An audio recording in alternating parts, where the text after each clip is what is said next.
James, we know he can hit them, and how? He can hit them! The year is 2021. Chelsea are Champions League victors, and Reece James is looking like one of the best attacking fullbacks in world football. He's got every attribute needed to go right to the very top. I'm telling you. Good delivery into the box, strong defensively, physical build, pace, and he can even finish from anywhere. Pause. But the best ability in football, availability. And this Amazon vendor hasn't been available for delivery in years. I'm talking no Amazon Prime, bro. It's 67 business days till you get your package. From the very top to an injury crisis meme. What the hell happened to Reece James? Now, a little while ago, he posted on Twitter saying that a new era was loading. Well, brother, the PC needs an upgrade because these loading times are getting a little bit out of hand. Someone called him Captain Clinic, you know.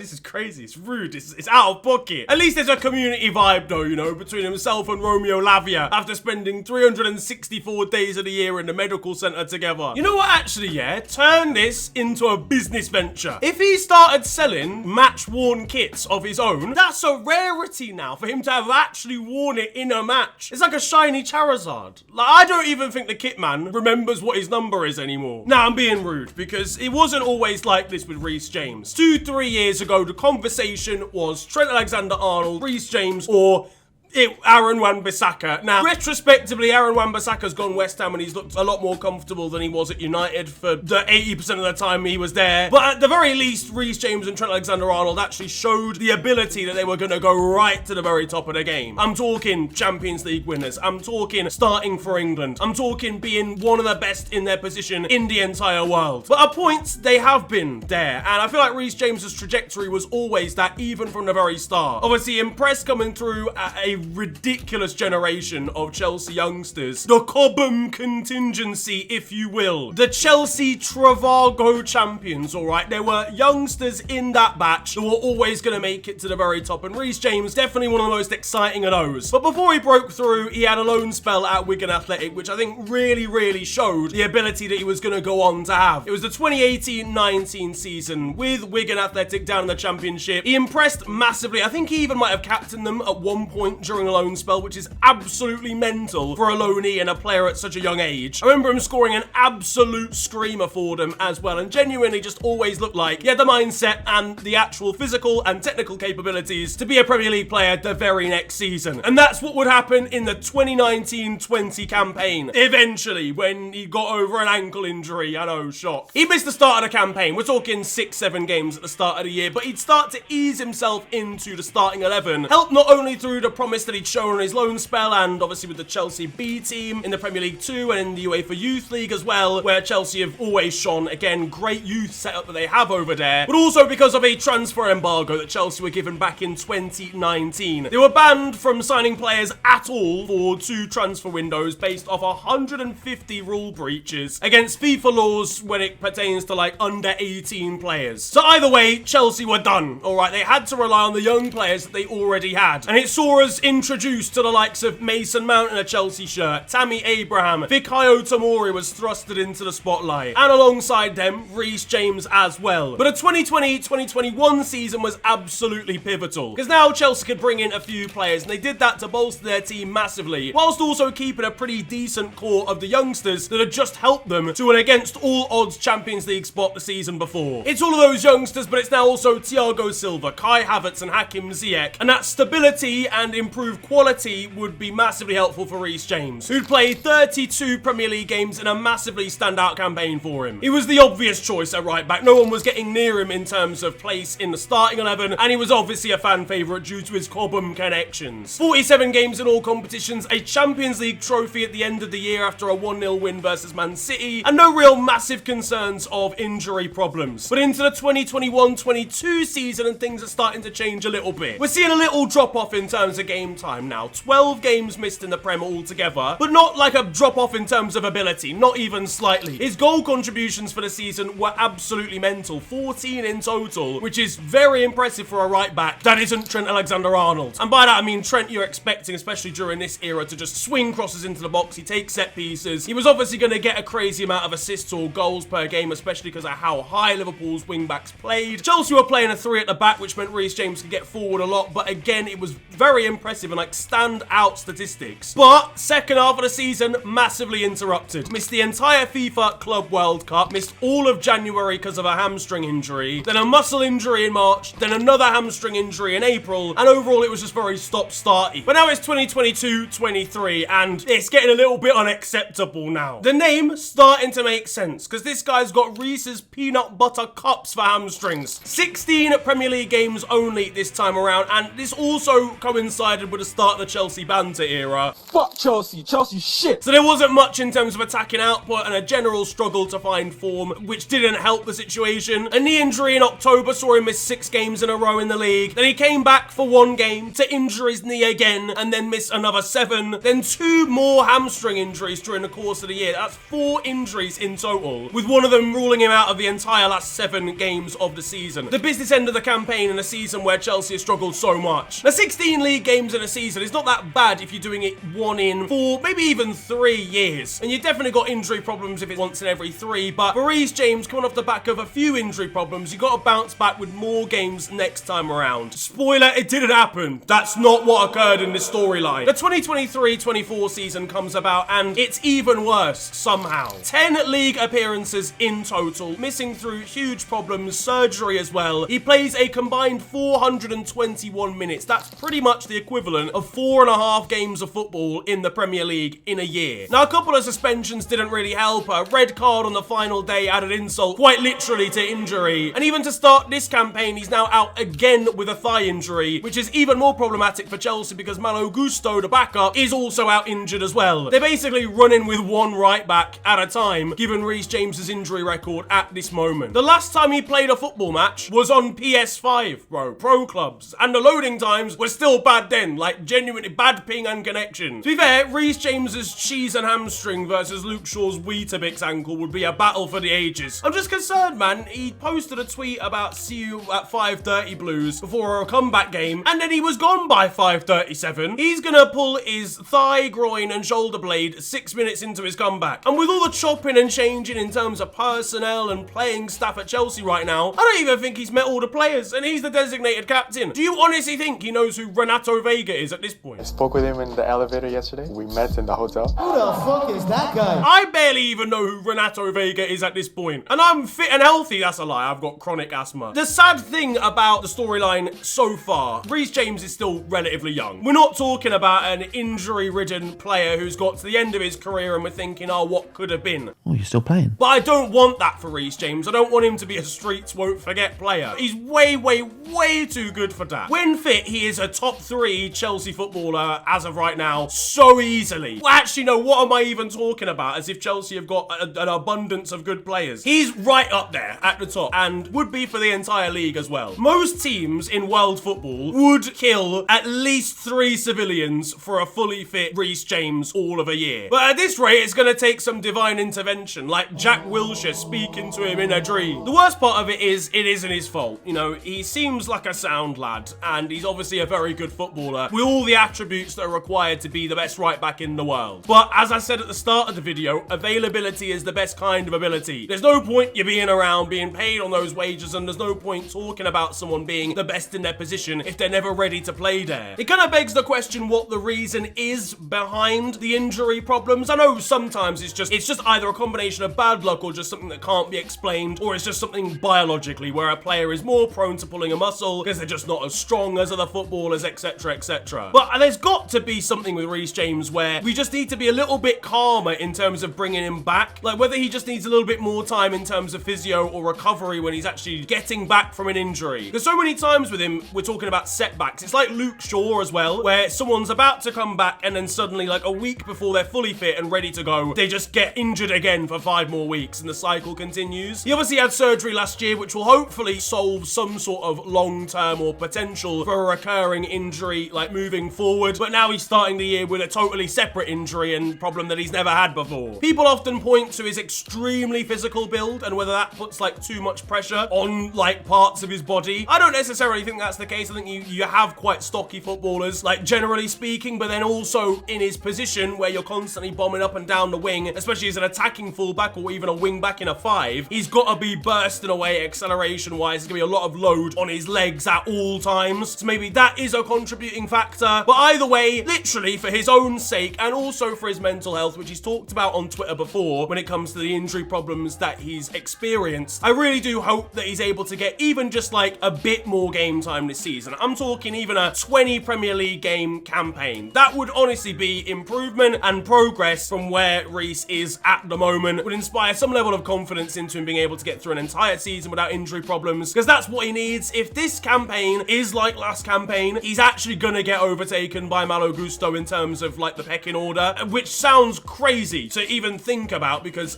again, a peak fitness Reece James is one of the best right backs in the world. But Malo Gusto is not a dickhead either. He's come in and actually impressed. I think he's one of the most underappreciated players in the league when it comes to like other fans. Chelsea supporters know that he's quality for such a young kid, so there's not that time for Reece James to be dicking around. Could he be deployed somewhere else on the pitch that might take that strain off of him, maybe as a defensive midfielder where he's played a couple of times earlier on in his career? There was even the experiment to have him as a centre-back at one point. But either way, it feels like this season might be a little bit, at the very least, make or break. Not in terms of a career as a whole, as I said, he's still young. But if he wants to be the first name on the team sheet when he's back from injury, he's got to prove why he's someone that Chelsea can actually rely on, and someone, crucially, that is available. What do you make of it? What would you do if you're Chelsea? What do you do if you're Reece James? And do you think he can bounce back this season? Let me know down in the comments section below. For me, I mean, I'm not invested in terms of positively for Chelsea. I don't care about that. But just as